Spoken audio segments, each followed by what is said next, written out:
Dear students, this is Praveen Kumar Agarwal from Management Department. Welcomes you in my today's lecture of Marketing Management. जैसा कि previous lecture में हम topic discuss कर रहे थे about the factors affecting choice of channel of distribution, जिसमें मैंने आपसे डिफरेंट फैक्टर्स को यहाँ कंसिडर किया था जिनका इफेक्ट पड़ता है जब हम चैनल्स ऑफ डिस्ट्रीब्यूशन की चॉइस को लेकर चलते हैं, जिसमें मैंने पहले पॉइंट यानी कि मार्केट कंसिडरेशन के डिफरेंट पॉइंट्स को डिस्कस किया था। इसके साथ साथ second point was the product consideration, और इस प्रोडक्ट कंसिडरेशन में मैंने आपसे डिस्कस किया था about the weight of product, product perishability और टेक्निकल नेचर, और इन पर्टिकुलर पॉइंट्स को मैंने प्रीवियस लेक्चर में डिस्कस किया था। प्रोडक्ट कंसिडरेशन के कुछ और पर्टिकुलर फैक्टर्स हैं जिनको हम आगे कंटिन्यू करेंगे, और इसके साथ साथ कुछ और कंसिडरेशंस भी हैं जिनको हम आज के लेक्चर में कंटिन्यू करेंगे। The fourth product consideration is the standardized products, यानी कि the products which are of standard size and quality they are usually sold through the middlemans intermediaries. जो प्रोडक्ट्स स्टैंडर्ड साइज के होते हैं या स्टैंडर्ड क्वालिटी के होते हैं उनके लिए जो प्रोड्यूसर्स हैं वो इंटरमीडिएरीज का यूज़ करते हैं, यानी कि कन्वेंशनल चैनल्स का यूज़ करते हैं और उसके थ्रू अपने इन स्टैंडर्डाइज्ड प्रोडक्ट्स को सेल करते हैं। ठीक है, लेकिन जो अनस्टैंडर्डाइज्ड प्रोडक्ट्स होते हैं यानी कि जहां कस्टमाइज्ड प्रोडक्ट्स की बात करी जाए, इनके लिए कंपनी क्या करती है, सेलर्स या सेल्समैन का अरेंजमेंट करती है और उन सेल्समैन के बिहाफ पर उन प्रोडक्ट्स को सेल किया जाता है। Clear. The next factor is per unit cost, यानी कि अगर किसी पर्टिकुलर प्रोडक्ट की सेलिंग यानी कि जो उसकी कॉस्ट है, प्रोडक्शन कॉस्ट है, वो कम है, वो लो है, तो उसके बेसिस पर उसका सेलिंग प्राइस भी क्या होगा, लो होगा। तो इसके लिए कंपनी क्या करेगी, इनडायरेक्ट चैनल ऑफ डिस्ट्रीब्यूशन यानी कि कन्वेंशनल चैनल्स का यूज करते हुए प्रोडक्ट को सेल करेगी। लेकिन अगर उसके सेलिंग प्राइसेस ज्यादा है और उसकी कॉस्ट ज्यादा है तो सेलिंग प्राइस भी ज्यादा होंगे, तब कंपनी क्या करती है, डिफरेंट टाइप के एक्सक्लूसिव शोरूम्स को ओपन करती है, डिपोट्स को ओपन करती है, यानी कि वो डायरेक्ट चैनल्स का यूज करती है और उसके थ्रू प्रोडक्ट को सेल करती है। Clear. The next factor is the number of products lines and their consistency, यानी कि एक कंपनी कितनी ज़्यादा प्रोडक्ट लाइन्स को हैंडल करती है। यानी कि अगर कोई मैन्युफैक्चरर है जो नंबर ऑफ प्रोडक्ट लाइन्स को हैंडल करता है और जिनकी कंसिस्टेंसी भी हाई लेवल की होती है, तो प्रोड्यूसर उन प्रोडक्ट्स को डायरेक्टली सेल कर सकता है, क्योंकि जो प्रोडक्ट्स है वो सिमिलर टाइप के कस्टमर्स के द्वारा परचेज किए जाएंगे। लेकिन अगर एक पर्टिकुलर मैन्युफैक्चरर है जो डिफरेंट प्रोडक्ट लाइन्स को हैंडल करता है और उनके बीच में कोई भी कंसिस्टेंसी नहीं है, तो क्या होगा, उस केस में जो कस्टमर्स होंगे वो भी डिफरेंट होंगे, और जब डिफरेंट कंज्यूमर्स की बात करी जाएगी तो उस केस में डायरेक्ट बेसिस पर सेल करना कंपनी के लिए बहुत कॉस्टली हो सकता है। इसी वजह से कंपनी क्या करती है, इंटरमीडिएरीज का यूज करते हुए अपने इन प्रोडक्ट्स को सेल करती है। इसके साथ साथ ये ऑलमोस्ट इम्पॉसिबल होता है प्रोड्यूसर के लिए कि डायरेक्टली ऐसे कस्टमर से कॉन्टैक्ट किया जाए, क्योंकि नंबर ऑफ कस्टमर्स बहुत ज़्यादा होते हैं, वेरिएशन बहुत ज़्यादा होता है। इसी वजह से कंपनी क्या करती है, इनडायरेक्ट चैनल ऑफ डिस्ट्रीब्यूशन को फोकस करती है, कन्वेंशनल चैनल्स को फोकस करती है, wholesalers, retailers, sole selling agents, इनको फॉलो करते हुए अपने प्रोडक्ट्स को मार्केट में सेल करती है, अगर इनकंसिस्टेंसी रहती है तो उस केस में। Clear. Next one is the government rules. Government की रूल्स हैं, पॉलिसीज हैं, वो भी डिस्ट्रीब्यूशन के सिलेक्शन को बहुत ज़्यादा अफेक्ट करती हैं। अगर किसी पर्टिकुलर चैनल के रेफरेंस में गवर्नमेंट पॉलिसीज फेवर में हैं तो कंपनी उसी पर्टिकुलर चैनल को मैक्सिमम लेवल तक फोकस करना चाहती है। Okay. And the last one is the after sale services.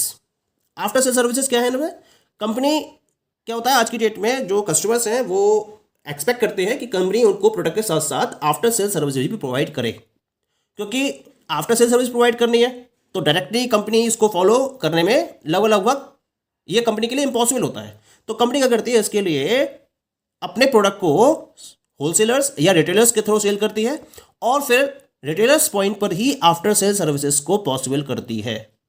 तो इस केस में अगर कंपनी आफ्टर सेल सर्विस को फॉलो कर रही है तो उसके लिए इनडायरेक्ट चैनल्स का यूज करना ज़्यादा किफायती होता है, ज़्यादा बेनिफिशियल होता है, और उसके थ्रू वो अपने कस्टमर्स को proper after sale services provide करने में कैपेबल हो पाती है। ओके, तो ये तो पॉइंट्स हो गए अंडर द प्रोडक्ट कंसिडरेशन। अब हम थर्ड कैटेगरी की बात करते हैं, that is under the middleman consideration, यानी कि मिडिलमैन के पॉइंट ऑफ व्यू से हमें किन किन पर्टिकुलर फैक्टर्स को कंसीडर करना चाहिए। सबसे पहला पॉइंट आता है इसके अंदर, that is the service of middleman. यानी कि जो मिडिलमैन है उनके द्वारा डिफरेंट टाइप की सर्विसेज प्रोवाइड की जाती हैं कस्टमर्स को, जिसकी वजह से हमें चैनल की चॉइस को फॉलो करना पड़ता है। अगर मिडिलमैन कस्टमर्स को डिफरेंट टाइप की सर्विसेज प्रोवाइड करना चाहें जो वो चाहते हैं, तब हम क्या कर सकते हैं, तब हम मिडिलमैन को अपॉइंट कर सकते हैं। मिडिलमैन मेनली प्रोडक्ट को सेल कर रहा है, लेकिन सेल करने के साथ साथ कंपनी के प्रोडक्ट को प्रमोट भी करे, कंपनी की सेल को एनकरेज भी करे, कस्टमर्स को आफ्टर सेल सर्विसेज भी प्रोवाइड करे। तो अगर वो नंबर ऑफ सर्विसेज प्रोवाइड कर रहा है तो कंपनी के लिए यही प्रॉफिटेबल रहता है कि वो मिडिलमैन यानी कि इंटरमीडिएटरीज के थ्रू अपने प्रोडक्ट को सेल करे। अदरवाइज वो डायरेक्ट चैनल्स को प्रेफर कर सकता है। ठीक। Second one is the sales possibilities. Company को अगर ये लगता है कि इंटरमीडिएटरीज को अपॉइंट करके प्रोडक्ट की सेल को काफी हद तक इंक्रीज किया जा सकता है, तब जो मैन्युफैक्चरर है वो मिडिलमैन की हेल्प को फॉलो करते हुए अपने प्रोडक्ट को डिस्ट्रीब्यूट कर सकता है। लेकिन हाँ, सेल्स पॉसिबिलिटीज होनी चाहिए। अगर सेल्स पॉसिबिलिटीज दिखाई दे रही हैं तब तो ऐसा किया जा सकता है, अदरवाइज कंपनी डायरेक्ट अप्रोच को फोकस कर सकती है। Next one is the cost factor. This is one of the important factor in the middleman consideration कि उनकी कॉस्ट कितनी है। यानी कि जब आप चैनल ऑफ डिस्ट्रीब्यूशन में डिफरेंट टाइप के इंटरमीडिएट्स को इन्वॉल्व करोगे तो जब वो प्रोडक्ट को सेल करेंगे आपके बिहाफ पर तो वो एक कमीशन चार्ज करेंगे। तो उस चैनल को सेटअप करने में और उन पर्टिकुलर इंटरमीडिएट्स को आप जो कमीशन प्रोवाइड कर रहे हो वो कितना प्रोवाइड कर रहे हो, उसकी कॉस्ट कितनी है, ये बहुत ज़्यादा मायने रखती है कंपनी के लिए। अगर वो बहुत ज़्यादा कॉस्टली बैठ रहा है कंपनी के पॉइंट ऑफ व्यू से तो कंपनी उसको अवॉइड करके डायरेक्ट चैनल्स को फोकस कर सकती है। कंपैरिजन फॉलो करेगी पहले कंपनी। अगर वो कॉस्ट बेसिस पर कम रहता है तब कंपनी इंटरमीडिएट्स के थ्रू अपने प्रोडक्ट को सेल कर सकती है। ठीक है। And the last one is the attitude of middleman towards manufacturers policies. क्योंकि जब कोई भी मिडिलमैन है किसी भी मैन्युफैक्चरर के प्रोडक्ट को सेल करने के लिए प्रिपरेशन को फॉलो या प्रिपरेशन करता है तो उससे पहले वो उसकी पॉलिसीज को स्टडी करता है, पहले वो उसकी पॉलिसीज को समझता है। तो मैन्युफैक्चरर की पॉलिसीज अगर मिडिलमैन को लगती है कि उसके फेवर में है और उसको मैक्सिमम बेनिफिट प्रोवाइड कर सकती है, तब क्या करेगा वो, तब तो वो क्या करेगा, उस कंपनी के प्रोडक्ट को सेल करने के लिए एफर्ट्स करेगा, अदरवाइज नहीं करेगा। यानी कि अगर आपकी पॉलिसीज या मैन्युफैक्चरर की पॉलिसीज मिडिलमैन के फेवर में है और उसके एटीट्यूड को पॉजिटिव वे में कन्वर्ट कर रही हैं, तब तो आपको मिडिलमैन को फॉलो करना चाहिए। अदरवाइज सिंपली आप क्या करिए, सिंपली आप डायरेक्ट चैनल्स को फॉलो कर सकते हैं। क्लियर। तो ये पॉइंट्स हो गए अबाउट द मिडिलमैन कंसिडरेशंस। अब हम बात करते हैं नेक्स्ट पॉइंट की, that is company considerations. Company के पॉइंट ऑफ व्यू से हमें किन किन फैक्टर्स को कंसीडर करना चाहिए, ये फैक्टर्स मैंने यहां पर डिस्कस किए हैं। Among these factors the first factor is the goodwill of the company. सबसे इंपॉर्टेंट पॉइंट आता है कि कंपनी की गुडविल क्या है मार्केट में, क्योंकि कंपनी अपनी पोजीशनिंग के बेसिस पर एक ब्रांड नेम को क्रिएट करती है, अपनी रेपुटेशन को क्रिएट करती है, अपने प्रोडक्ट की क्वालिटी के बेसिस पर अपने इमेज को क्रिएट करती है। अगर कंपनी की एक स्ट्रॉन्ग इमेज है मार्केट के अंदर, तब वो चाहे किसी भी चैनल ऑफ डिस्ट्रीब्यूशन को फॉलो करे, हर चैनल ऑफ डिस्ट्रीब्यूशन उसके लिए फायदेमंद सौदा होगा। Each and every distribution channel provide the maximum benefit to the company if the company is having its maximum goodwill in the market. लेकिन अगर गुडविल को उस लेवल तक मेंटेन नहीं किया है तो उसे देखना पड़ेगा कि किस चैनल के बेसिस पर वो अपने प्रोडक्ट को मैक्सिमम लेवल तक सेल कर सकती है। Okay. Second one, financial resources. सबसे इंपॉर्टेंट पॉइंट क्या है कि कंपनी के पास सफिशिएंट फाइनेंशियल रिसोर्सेज होने चाहिए मैन्युफैक्चरर के पास, जिसके थ्रू वो डायरेक्टली कंज्यूमर्स को अपने प्रोडक्ट सेल कर सके।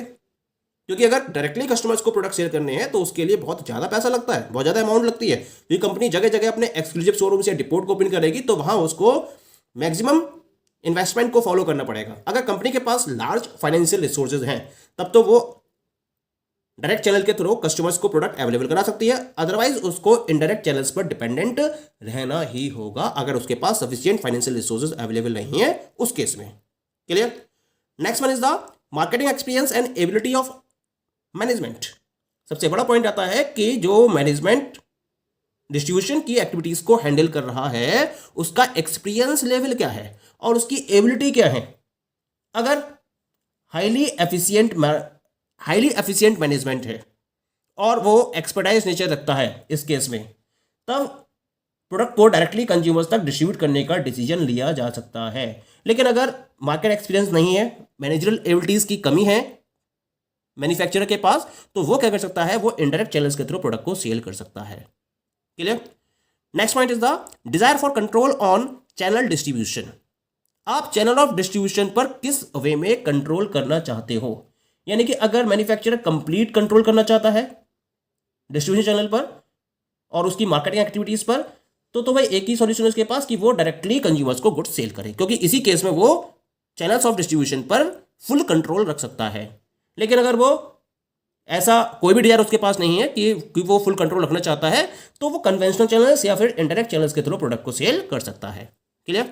And the last point is size of the company. Company का साइज भी मैटर करता है, यानी कि अगर एंटरप्राइज का साइज लार्ज है तो इसका मतलब उसके पास फाइनेंशियल रिसोर्सेज सफिशिएंट क्वांटिटी में अवेलेबल होंगे, उसके पास मैनेजरल एक्सपीरियंस भी होगा, मैनेजरल एबिलिटी भी होगी, तो वो किसी भी चैनल ऑफ डिस्ट्रीब्यूशन को सेलेक्ट करके प्रोडक्ट को सेल कर सकती है।